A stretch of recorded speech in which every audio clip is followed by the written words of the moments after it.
ወንድ ልጅ ካንቺ አብልጦ የሚፈልገው ነገር። አሁን እነዚህን ቀጥሎ የምነግርሽን ነገሮች ወንድ ልጅ ከፍቅር ግንኙነት አብልጦ የሚፈልጋቸው ናቸው። እስከ መጨረሻው ተከታተይኝና ተግብሪያቸው። ከዛ በፊት ግን ማስታወቂያ ማሰራት የምትፈልጉ በውስጥ አናግሩ።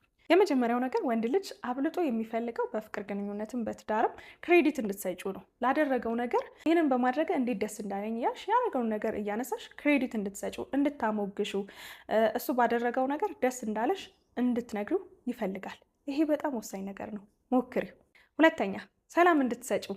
አሁን በትዳርም በፍቅር ግንኙነትም የሚያነጋግሩ የማያግባቡ ነገሮች ይኖራሉ። ግን አለመግባባቶችን ወደ ጭቅጭቅ ከመውሰድ ይልቅ በተረጋጋ መልኩ ለመፍታት ሞክሪ። ሴት ልጅ ጥበበኛ ናት፣ ጥበበኛ ሁኚ። ሶስተኛ እንድታከብሪው። አሁን ወንዶች በክብር ጉዳይ ላይ በቃ ምንም አይደራደሩም እና ታከብሪው። ማክበርሽንም በተለያዩ መንገዶች እንድታሳዩ ይፈልጋል።